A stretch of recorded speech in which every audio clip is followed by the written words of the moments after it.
Breaking news today. The media is celebrating South Park's recent critique of the former president. However, it raises an important question. Why is satire often hailed as brave only when it targets conservatives? While corporate giants amass billions and the outrage machine diverts attention from genuine scandals, Americans are left to ponder.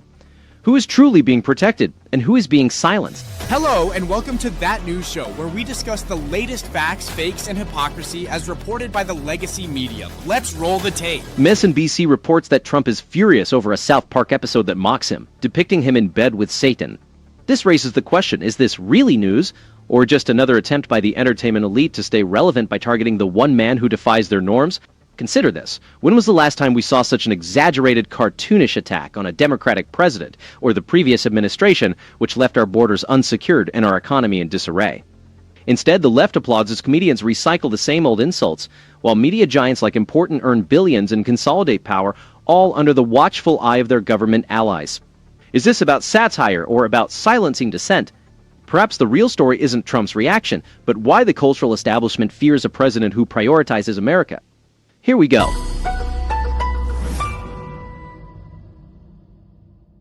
State. You're seeing people being intimidated. You're seeing the level of corruption just play out nakedly. I mean, you mentioned earlier, Donald Trump's former defense attorney is going to negotiate a deal with Ghislaine Maxwell. I mean, it's just absurd. The American public is currently witnessing a spectacle where the justice system seems to be manipulated for political ends.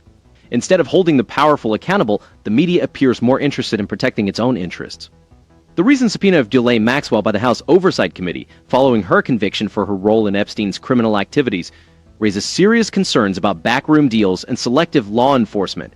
This issue goes beyond political parties. Over the years, both Democrats and Republicans have ignored the crimes of the well-connected. Yet, legacy media outlets like MSNBC often only address corruption when it aligns with their partisan narrative. The hypocrisy is evident as Democrats, who once downplayed the Epstein scandal, now use it as a tool against political rivals, conveniently ignoring the involvement of their own donors and allies. Under the current administration, the Department of Justice has disturbingly shown a readiness to sideline prosecutors and dismiss corruption charges to meet political objectives. And the removal of prosecutors pursuing cases against Maxwell and other high-profile figures, followed by the abrupt dismissal of these cases, suggests that justice may be influenced by political power or financial clout. Such cronyism and secretive dealings erode public trust in our institutions. Also, the media and cultural establishment often distract from these genuine abuses of power. Rather than demanding transparency and accountability from the DOJ and the House Committee, they focus on creating outrage over trivial matters. The supposed guardians of democracy appear to be either negligent or complicit in these cover-ups. There is also a broader pattern to consider. When threatened by populist movements, outsider candidates, or challenges to the status quo, the establishment closes ranks. They manipulate the justice system and the narrative, expecting the public to accept this as normal. Americans are aware of the double standards and selective prosecutions, and they are frustrated with a system that favors the powerful at the expense of ordinary citizens. It is high time for genuine accountability, irrespective of political affiliation. The American people deserve a justice system that applies the law equally, not one swayed by the whims of the political elite or media giants.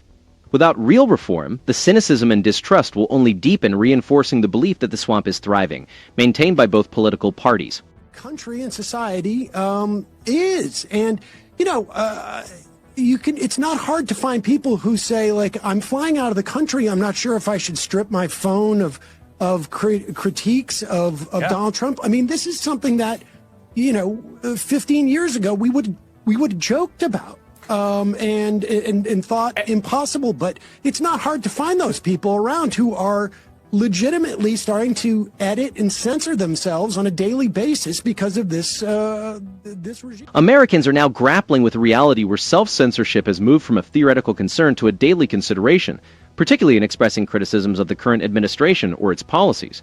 The shift marks a significant departure from the foundational principles of free speech that have long defined our republic.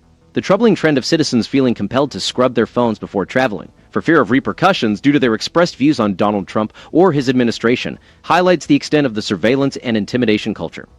Recent policy changes have intensified this environment. The previous administration under Joe Biden and Kamala Harris pushed for expanded content moderation and collaborated with major tech companies to suppress what they labeled as misinformation or disinformation.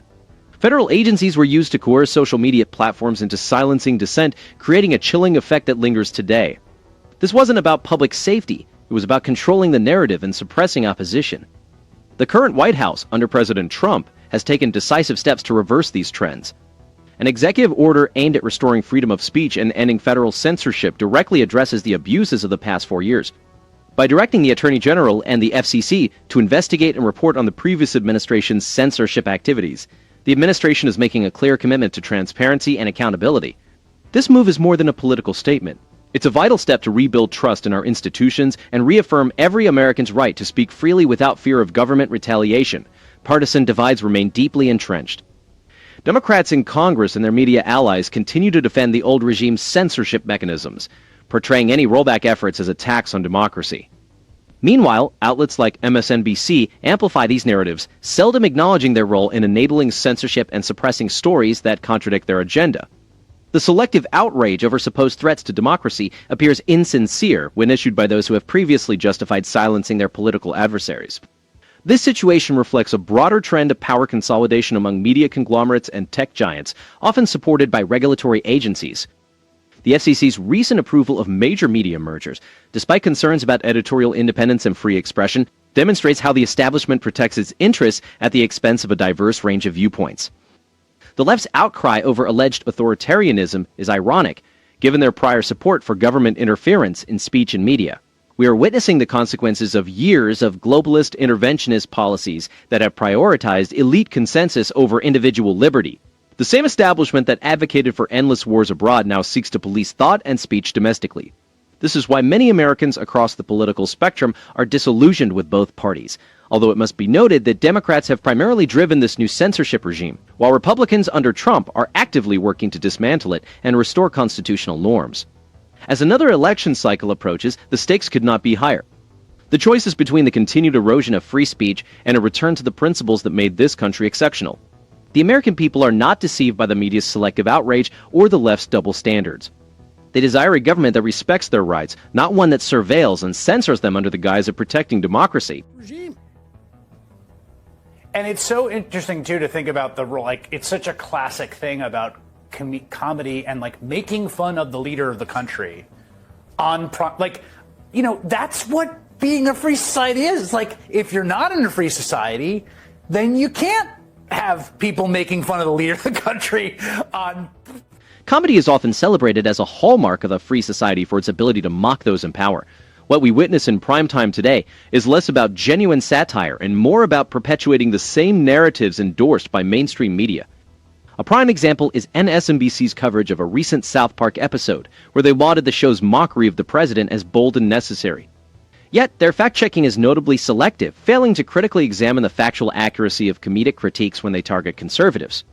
Instead, they promote sensationalism through cherry-picked expert opinions that predominantly support a left-leaning perspective, creating an illusion of balance while advancing a predictable agenda. MSNBC's panels consistently echo anti-conservative sentiments, seldom featuring voices that might offer a counterpoint. Their storytelling techniques, rapid cuts, dramatic graphics, and decontextualized soundbites tend to incite more than inform. For instance, in their segment on the South Park episode, they focused on the most extreme, AI-generated portrayals of the president, presenting these as reflective of the administration's flaws without any meaningful analysis of the show's motivations or the corporate interest behind it. When discussing sources, MSNBC predominantly relies on partisans and entertainment journalists, overlooking the insights that legal scholars or policy experts might bring. Their coverage of the important merger, for example, emphasized Democratic criticisms of supposed authoritarian influences, neglecting the regulatory details and the broader effects of media consolidation on free speech. The rare moments when they acknowledge the importance of satire in democracy are overshadowed by their inconsistent standards, which favor left-leaning figures and policies. The network's approach to satire exposes a significant double standard, celebrating it as courageous when it targets Republican leaders, yet dismissing it as offensive when directed at Democrats or progressive icons. This hypocrisy undermines trust in both the media and comedy. The real issue is not whether comedians can mock those in power, but whether our media institutions are prepared to hold all leaders accountable, regardless of their political affiliation. Also, the focus on ridiculing populist or anti-globalist figures goes beyond mere comedy. It's about policing the boundaries of acceptable discourse. When establishment figures feel threatened by those challenging the status quo, Cultural gatekeepers work to sideline dissenting voices, using satire as a tool to delegitimize them while claiming to champion free expression. Americans recognize this performance. They are aware of the selective outrage, the repetitive jokes, and the legacy media's desperate attempts to remain relevant by continually targeting the same political adversaries. If we truly cherish a free society, we must demand more from our media: genuine accountability, honest debate, and an end to the partisan performances disguised as comedy. Primetime shows, and if you're in a free society, like, that's the thing that we have and we take for granted. And, like, again, God bless the folks at South Park for, like, reaffirming that fundamental right. 100%. And, you know, look, I mean, this happened to the Smothers Brothers back during the Nixon administration. Nixon had their show canceled on CBS. But the nature of the capitulation and the sort of greed associated with what happened with Colbert, I think that's what I appreciate, you know, with the South Park guys are doing, because, you know, like I say, there could be a considerable amount of money at risk. They at the end of the show, sort of like the beeline story was Cartman, you know, talking about suicide, and it was almost as if they were saying, like, you know, we could be seriously biting the hand that's been feeding us in a way that we're not going to get fed anymore. Corporate media's praise of bold satire often rings hollow, especially when these outlets have historically shielded favored figures from scrutiny, only to find their courage when targeting safe subjects. The latest South Park episode, celebrated as a free speech victory, is actually underwritten by a $1.5 billion streaming deal, hardly a symbol of countercultural rebellion. When Important cancels a late-night show citing financial constraints, shortly after securing a lucrative contract with South Park's creators, it's clear this isn't about artistic freedom but a strategic move to appease political currents and boost profits. This issue extends beyond entertainment, affecting American households economically. As media giants like Important merge with companies like Skydance, competition diminishes, costs increase, and consumer choices dwindle. The cancellation of The Late Show with Stephen Colbert, which provided jobs for hundreds, is a direct consequence of such corporate decisions, leading to job losses, reduced content diversity, and higher streaming costs for families. The average household now juggles multiple subscriptions, a significant monthly expense, while executives claim to support a diversity of viewpoints. The risks South Park's creators face are minimal, protected by multi-year billion-dollar contracts. In contrast, the real risk takers are the small creators and independent journalists who challenge the status quo without corporate safety nets, facing deplatforming, demonetization, and censorship. Also, the selective outrage from left-leaning media over satirical critiques shows a clear double standard. South Park's mockery of Republicans is hailed as courageous, yet similar satire targeting progressives or questioning mainstream views is often labeled dangerous or offensive. This selective endorsement of satire serves to police the boundaries of acceptable discourse rather than protect free speech. The broader impact of media consolidation and corporate censorship reaches beyond entertainment, stifling innovation and restricting the diversity of ideas essential for American prosperity. Despite dissent, regulatory bodies like the FCC approve these mergers, influenced by political pressures. Even measures like appointing an ombudsman to oversee content bias at CBS News are merely superficial, failing to tackle the erosion of true editorial independence. Ultimately, households bear the cost of these corporate maneuvers, facing fewer choices and higher expenses. While the cultural establishment congratulates itself on its bravery, the reality is that the media landscape increasingly reflects the interests of a global elite rather than those of ordinary Americans. The critical question isn't whether satire is thriving, but whether the media still represents the diverse values and interests of its audience. This is just the tip of the iceberg. Here we are again witnessing the same tired tactics from the cultural left.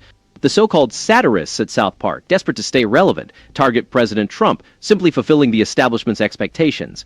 They label it as edgy, yet it's merely recycled outrage, oozing the same old sneering contempt for anyone who challenges their outdated globalist views.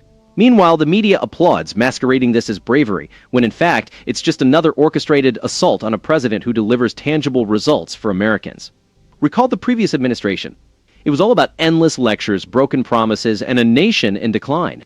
Now, with genuine leadership in the White House, their best response is cartoonish mockery. If ridicule is their only tool left, perhaps it's because they lack the support of truth. What do you think? Give us your thoughts below, plus don't forget to like and subscribe. We'll be back with more soon.